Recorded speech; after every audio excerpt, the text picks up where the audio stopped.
Hello guys, welcome back to TFD. Like and subscribe. Alyssa Thomas is fully exposing Stephanie White. And when I say exposing, I mean Phoenix Mercury showing the difference between a real leader on the court and what Indiana's been dealing with.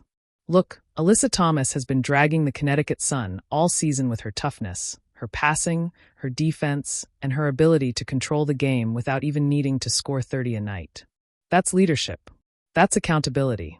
Now compare that to Stephanie White with the Fever. Every single time, it feels like the Fever are unprepared, no adjustments, no real answers. Alyssa Thomas shows you what happens when a coach empowers a star and builds around her strengths. Stephanie White? It looks like she's holding Caitlin Clark back, putting her in bad situations, and then doubling down on mistakes. Both sides of the ball. Huge advantage. Like you said, we played, 2 years? Everything's pretty much the same, so defense, offense, we know everything they're about to do. On both sides of the ball. Okay, that's wild. Alyssa Thomas just flat out exposed Stephanie White's entire scheme. She literally said, "We know everything they're about to do." Man, that's a problem. You don't just say that unless it's true, unless you know their system is so predictable it's basically a playbook in your back pocket. And let me tell you, if that's the case, Stephanie White should be embarrassed. Dragging that same tired Connecticut Sun offense over to Indiana like it's supposed to work against everyone? Please. We've been saying this from day one. That stuff doesn't hold up, and now even the opponents are confirming it. That's not just a little critique. That's a full-on call-out. Alyssa Thomas basically said, "Yeah, we know exactly what's coming before it happens." If that's not the definition of being exposed, I don't know what is. And I said it right here. Agreed, Evelyn DR, who's a great follow. So much for adjustments. Because let's be real, you either evolve in sports or you go extinct. That's just the truth. Now, I've been wondering out loud about this one. How hard is Stephanie White really coaching when it comes to her so-called girls? You know exactly who I'm talking about. We all do. There's a line between being a coach and being a buddy, and when you blur that line, you don't push players to where they need to be. You don't hold them accountable. At the highest level, loyalty can't outweigh results. And right now, it feels like Stephanie White is stuck in that trap, leaning too much on comfort zones, not enough on adjustments. That's not going to cut it, not with the talent she's got, and not with the eyes of the league watching. And let's be real about who her girls are, Alyssa Thomas and DeWanna Bonner. She adores them. She absolutely adores them. Now, reminder, they play for the opposite team. That's the part that blows my mind. And I gotta be honest with you. How many times have you actually seen Stephanie White actively coaching on the sidelines? I'm talking clipboard in hand, drawing something up, getting after her players. I'll wait, because I've seen Austin Kelly do more coaching from the bench than Stephanie White all season long. That's just facts. How many times has the camera zoomed in to show Stephanie White actually drawing up a play? Twice. Maybe. That's it. So tell me again who's really coaching this team? Because it sure doesn't look like her. And part of me genuinely believes that if Caitlin Clark doesn't come back this season, a huge part of that is on this coach. The way things are handled in Indiana feels messy, feels unprofessional, feels like no one really knows what's going on with injuries. It's a mash unit. One wreck after another. People keep saying, "Oh, maybe Caitlin will be back for the Chicago game." I'll believe it when I see her out there in uniform, letting one fly from the logo. Until then, I'm assuming she's done for the season.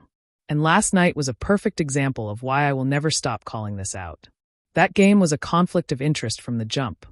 Stephanie White on one side, her close ties to Alyssa Thomas and DeWanna Bonner on the other. How much of this is really business, and how much of it is personal? That's the question. This isn't just an Indiana Fever problem, this is league-wide. Too many relationships, too much favoritism, and no accountability. That's why people clown the WNBA, call it a joke, say it's corrupt. Because you honestly don't know what's real and what's personal.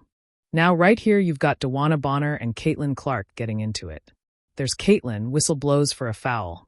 And then you see Bonner throwing that paw up, jawing at Caitlin. And here comes Austin Kelly stepping in. Now listen, I've said this before, and I'll say it again. I'd love to see what Austin Kelly could actually do with this team if he were the one making the calls. Because honestly, I think he'd make adjustments that we're not getting under this head coach. Back to the clip. You can see Caitlin's got her hands up, calm but not backing down. And then she hits Bonner with that body language like, get your quitting ass on down the court.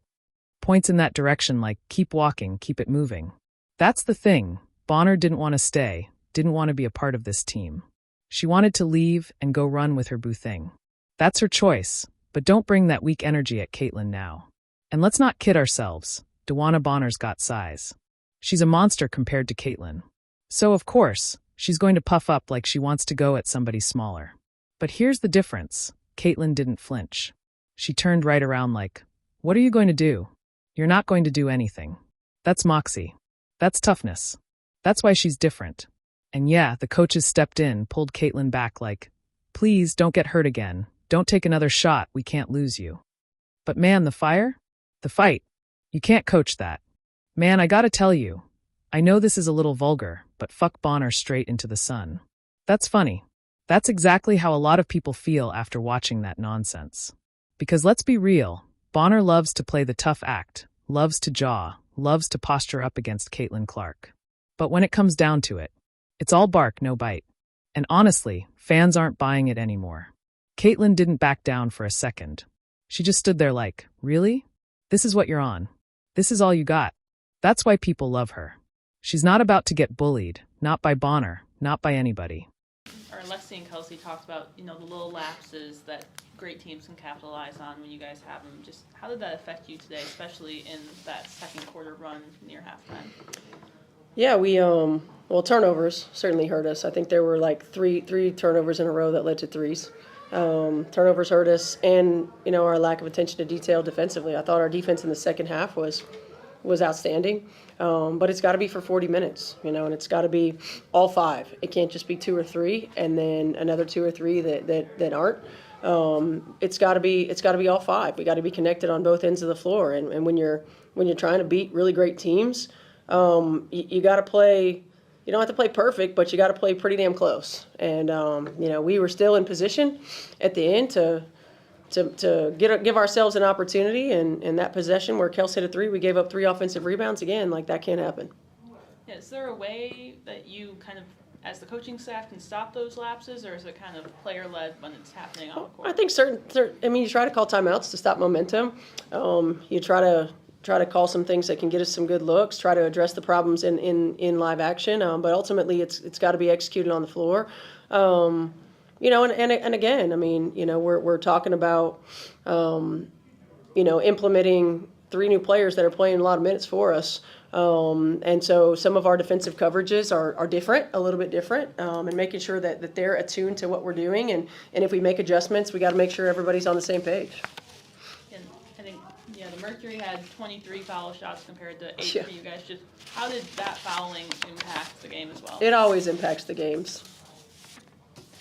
And I guess throughout the stretch too, you've, especially in these past couple games, you've talked about just focusing on the next game up. Mm-hmm. That's what Kelsey mentioned too in this final stretch. Just how important is it to just keep your focus on the one specific game and not think about standings or anything? I think it's important because we still control what we can control, right? We still control our destiny, and we still have to make sure that we are playing the game that's in front of us. And I think oftentimes if you start to look too far ahead, you miss opportunities that are right in front of you. And so we got to be solely focused on our next opponent. Get some rest tomorrow, come back and get some work in on Thursday, and get ready for Chicago. So that was it, man.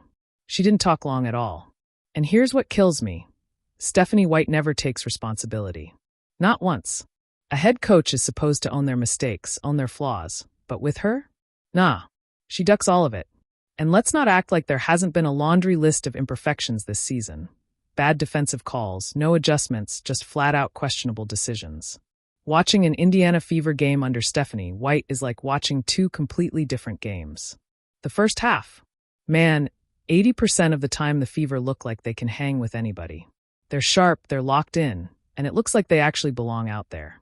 But then, halftime hits, third quarter rolls around, and boom, it's like Stephanie White gets the third quarter jitters. She just flips the whole thing upside down.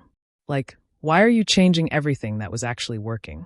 That's her MO. Solid for a half, disaster after the break. And the more I dig into her background, the more I realize this was always there. Because let's be honest, that Connecticut Sun team she coached? She didn't build that squad. She inherited it. There's a difference. Remember Vicki Johnson's stint in Dallas? Same thing. Didn't build the foundation, just walked into something already set up. And when the flaws showed, fired. That's gaps in coverage. And Stephanie White has the exact same gaps. This is why, if the Fever ever do move on and bring in a new coach, I'm checking the full resume. Not the hype. Not, oh, she made the playoffs one year. I'm looking at the receipts, who built the roster. How were the players developed? Did this coach actually create something? Or did they just ride what was already there? Because with Stephanie White, it's looking like Dr. Jekyll and Mr. Hyde out here. First half, Coach of the Year. Second half, absolute wreck. Real spooky, man. But hey, I want to know what y'all think in the comments. Because me? I'm not buying the hype anymore. Keep them Bills on. I'll be back with another one. And until next time, pay real close attention to Stephanie White.